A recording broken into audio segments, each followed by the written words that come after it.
it goes without saying this crime involved great violence. It involved a firearm. It involved vulnerable witnesses, victims who, again, had no time to react, no time to defend themselves. It involved planning. I don't think you could say it was sophistication or professionalism, but it certainly involved planning.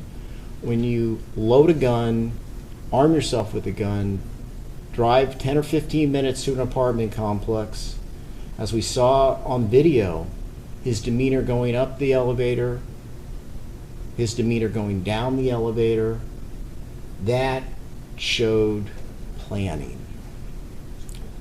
And obviously he took advantage of a position of trust. There's clearly that she didn't know he had a key, but he took advantage of that. Now, there are certain factors that, as for mitigating factors under the rules of court, I don't find any. Zero. None. There are certain factors with the defendant that I am obligated to take a look at. I acknowledge he has no prior record. I acknowledge the fact that at the time of this killing, he was suffering substance abuse and had some mental health issues. But I reject the fact that his childhood contributed to this at all. I hear terrible childhoods day in and day out. And his was not ideal, but it wasn't what we hear in this particular court. And I don't think that any of these crimes were connected, in fact, to his mental health or even his substance abuse. He was over 26. It did involve intimate partner violence, but he was the one that was committing the violence on her. And of course, he denied when confronted with it what happened initially. So the court is not going to strike or reduce the gun enhancements. The question then becomes one of whether or not these life without possibility of parole should be consecutive or concurrent. And that's a big deal.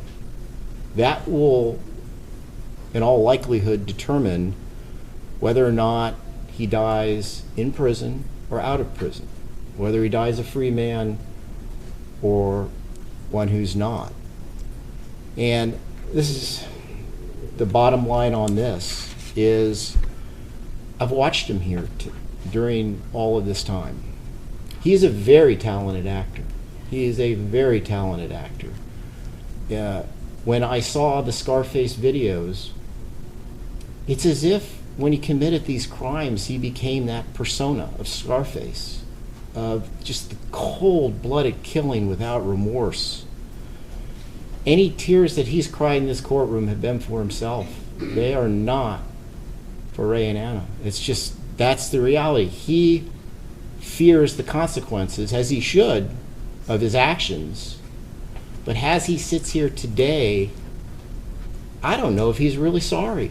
I have serious reservations about it. I know he's sorry about the consequences of going to prison for the rest of his life.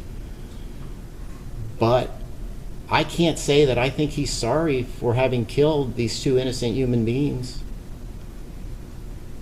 He's a very selfish person, as I think the jury saw. That was something that his character kind of came through, and we ask, who is Ali Abulaban?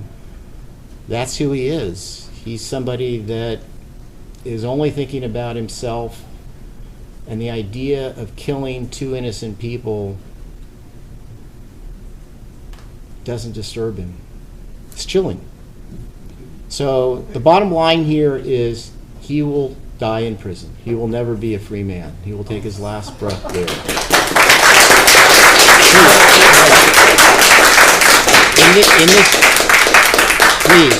Please. In this matter, the defendant on count 1 will be sentenced to life without the possibility of probation via Penal Code Section 1190.2, Parent A, Parent 3. Consecutive to that will be 25 years to life on the gun enhancement under Penal Code Section 12022.53D. Consecutive to count 1 will be count 2, which will be life without the possibility of parole, Penal Code Section 190.2, parent A3. Consecutive to that will be the gun enhancement of 25 to life under Penal Code Section 12022.53D. Total prison term, 50 years to life plus LWOP, life without the possibility of parole.